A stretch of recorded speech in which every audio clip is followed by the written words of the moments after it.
The Unrecorded Interview History Documentary Series. She was just 19 years old when she burned at the stake, a peasant girl who couldn't read or write, yet she commanded armies, broke a 7-month siege in just 4 days, and crowned a king. Today, on this episode of The Unrecorded Interview, we travel back in time to the year 1431 to speak with the legendary Maid of Orléans herself, the courageous Joan of Arc. Joan, welcome. Before the armor, before the battles, before the stake, who were you? In my own country, I was called Jeannette. And after I came into France, I was called Joan. I was born in the village of Domrémy. My father was named Jacques d'Arc and my mother Isabelle. I was but a poor girl, knowing naught of riding or of war. I helped my family, and as for spinning and sewing, I fear no woman in Rouen. A seemingly normal childhood on the frontier of a war-torn country. But then everything changed. You were 13 years old when you first heard the voices. Tell me exactly about that moment. How did it happen? The voice came at midday, in the summertime, in my father's garden. I heard the voice on my right hand towards the church, and seldom do I hear it without a great light. At first, I was much afeared. The voice told me to govern myself well and to go to church often. After I had heard it 3 times, I knew it was the voice of an angel. They were Saint Michael, Saint Catherine, and Saint Margaret. And they told me that I must depart and come into France. It's one thing to hear a voice, another to act on it. You were a teenager. You had to cross hundreds of miles of enemy territory. How did you convince hardened military men to take you seriously? I durst not speak of it to my father. I went to Vaucouleurs, to the captain, Robert de Baudricourt, that he might give me men to take me to the Dauphin. At first, he sent me away, but I told him that before Lent, I must be with the king, even if I should wear my legs down to the knees. I told him I would rather have remained spinning by my poor mother's side, for this was not my station in life. But I must go, because my Lord willed it so.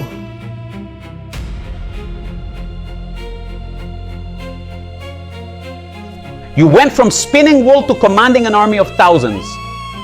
You deployed artillery, positioned troops, and broke the siege of Orléans in days, something veteran generals failed to do in months.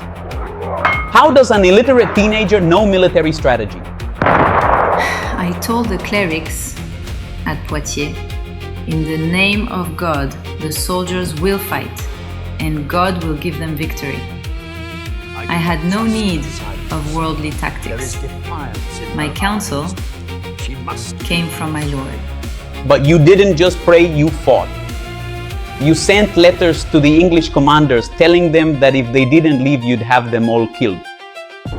You were wounded by an arrow at Orléans, yet you pulled it out and kept attacking the Tourelles. I was the first to set a ladder against the fortress. I knew I would be wounded. My voices had told me so. But I also knew the English would be defeated. En avant! I told the bastard of Orléans that when my standard touched the fortress, they could enter. You carried a standard, not a weapon, most of the time. You said you preferred it 40 times over your sword. Why? Because I did not wish to kill anyone. I carried the standard myself into battle to avoid killing. I loved my sword, the one found in the earth at Sainte-Catherine de Fierbois. But I loved my standard 40 times more. The French nobility, the men you crowned, they grew terrified of your power. After you crowned Charles at Reims, you wanted to take Paris, but they signed truces behind your back. They abandoned you. Did you sense the betrayal? My voices told me I would be captured. They told me I must not be frightened, but accept it willingly. Il faut signer maintenant. And God would help me. For the good of England. I knew I would be Let it taken. be done.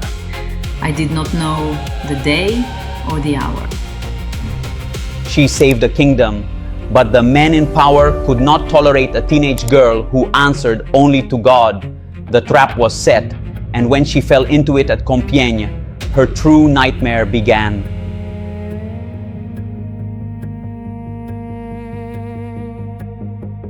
May 23rd, 1430.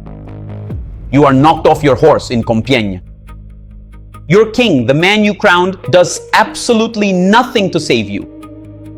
You are sold to the English for 10,000 livres, transported to the fortress of Rouen, and subjected to one of the most rigorously documented inquisitorial trials in human history.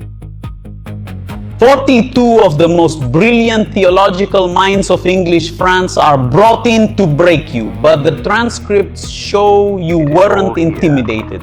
Every last piece. You went on the offensive. Kingdom's ransom. Why?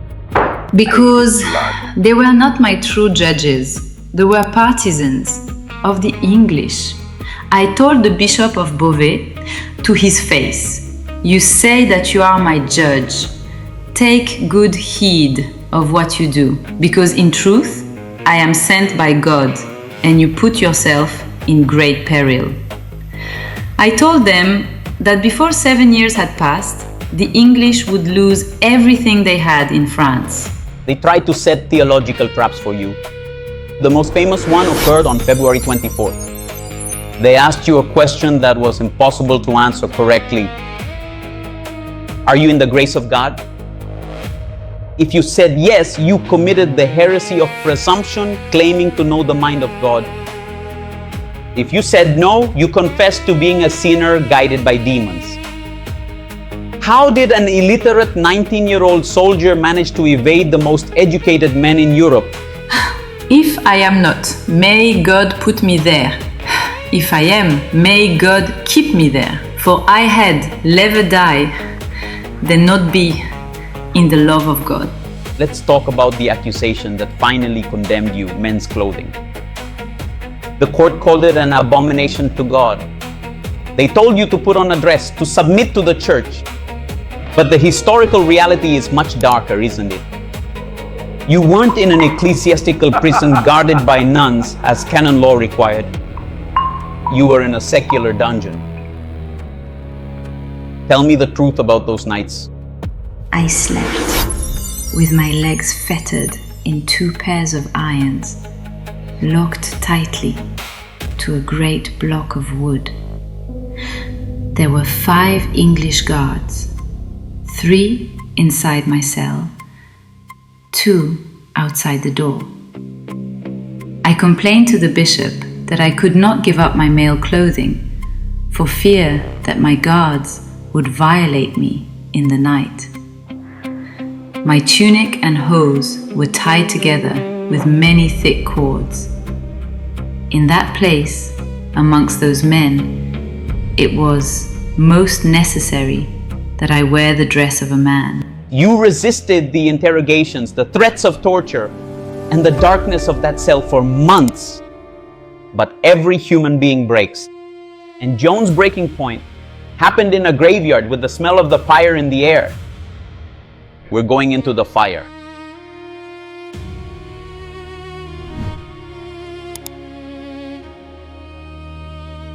Before Rouen, you were held in the fortress of Beauveuil.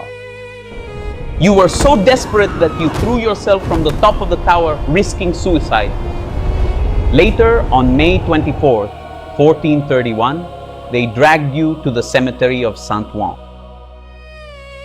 The executioner's cart was waiting. The faggots for the fire were stacked. They screamed at you to sign a paper denying your visions or burn alive, and you signed it. Why? Because I knew I had been sold to the English, and I would rather have died than fall into the hands of my enemies. In that cemetery, the executioner was there. They told me I would end my life that day, in the fire. Whatever I said and recanted, I did only through the fear of fire. I damned my soul to save my life. You signed the abjuration. Finally, you put on a woman's dress. It should have saved your life, but just a few days later, they found you in your cell wearing men's clothes again. It was absolute proof of being a relapsed heretic. Did you choose to put the armor back on, or did the guards force you to take off the dress? They took my women's clothes from me whilst I slept and threw the male clothes upon my bed. I told them, "Sirs, you know very well that this is forbidden me." But they refused to give me any others. And when the bishop came to me, I told him the truth. I told him that God had sent me word of the great pity of my betrayal. If I said that God had not sent me, I should be damned, for I was truly sent by God. On May 30th, 1431, at the Old Market in Rouen, they tied her to a plaster pillar high above the crowd. She was 19 years old. As the flames consumed her, she cried out the name of Jesus over and over until the smoke finally stole her breath. 25 years later, a new trial declared her completely innocent. Today, she's a saint, but long before the halo, she was a teenage soldier abandoned by the men she brought to power, who faced the terror of fire and refused to be broken. I'm your host. This has been the Unrecorded Interview. The Unrecorded Interview. History documentary series.